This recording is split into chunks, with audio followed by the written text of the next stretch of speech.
ao anatin'ny vaovao ara-politika izay ihany sy ny tontolon'ny fifidianana nivoaka tao anatin'ny filan-kevitry ny ministra Omaly ary ny diditsy volana manitsy ny andin'ny fahenina ao amin'ny lalàna fehizoro 2024 hatramin'ny 2024 mikasika ny fifidianana solombavam-bahoaka manomboka izao ary dia azon'ireo kandida amin'ny fifidianana solombavam-bahoaka atao ny misintona ny antota taratasy filantsahan-kofidiana solombavam-bahoaka. Araka ny diditsy volana izay nolanina tao anatin'ny filan-kevitry ny ministra Omaly dia azo ny kandida solombavam-bahoaka atao ny misintona ny antota taratasy filantsahan-kofidiana. Io diditsy volana vaovao io izay miantra amin'ny kandida rehetra hifanilana amin'ny fifidianana solombavam-bahoaka ny 20 Desambra ho avy izao araka ny fanazavana nentin'ny ministry ny fitsarana. Misy zany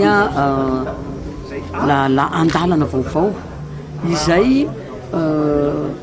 manome fahafana ny mpirotsaka hofidiana izay efa nametraka ny candidaturany manome alalana azy hisintona indray an'ilay candidaturany izy satria mantsy azala tamin'ny présidentielle ihany raha ny lalàna 2012-06 teo aloha noho ny teny hoe tsy zay nandrotsaka candidature rehetra dia tsy mahazo misintona tsony an'izany fa ny disposition ny zava-baovao maly tamin'iny ordonnance iny zany dia hoe mahazo misintona ny candidaturany ireo izay efa nandrotsaka ka eo ampisontonana ny candidaturany izy dia afaka indray mapiditra indray mandrotsaka candidature mitondra ohatra hoe mirotsaka amin'ny anarana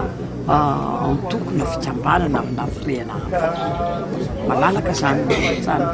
manintona candidature dia afaka mirotsaka indray izy amina couleur hafa. Mikasika ny fanomezana fampitsoran-keloka indray dia nilaza ny ministra fa tapitra ny fanomezana fampitsoran-keloka azo avy hatrany na ny amnistie large et plein droit mitohy kosa ny fandraisana sy ny fandiniana fangatahana momba ny fampitsoran-keloka angatahana na amin'ny amnistie sur requête. Ny raha mahakasika ny amnistie indrindra izy tafiditra ao anatin'ny lamina ny hoe fampiavaram-pirenena tsy mba hirotorotoana io ny nahazo amnistie de plein droit iny dia mora iny efa betsaka angamba dia tsy hoe tsy manana an'izany zao fa le amnistie angatahana zany zao tsisy le amnistie sur requête zany hoe le olona tsy voatondra ao anatin'ny lalàna hoe mahazo amnistie de plein droit dia manao amnistie sur requête izany zao mangataka dia any amin'ny FFM no avatana ny fangatahana dia ny FFM no manao instruction le dossier mijery dia avy eo ny FFM mandefa ny dossier any amin'le commission spéciale amin'ny cour de cassation hoe izao no hevitray amin'irety proposition ihany no ataony fa ny cour de cassation dia tena manana plénitude de manana tsy lié zany tsy voafehiny proposition ataony FFM ka io zany tsy hoe hiazakazana hoe dia tsy maintsy hoe zana ho tratra ny fifidiana zao fa dia mitohy foana ny asan'io commission spéciale amin'ny cour de cassation io arakaraky ny ahatongavany dossier ao aminy avy any amin'ny FFM dia mamory mivory indray zareo dia manapaka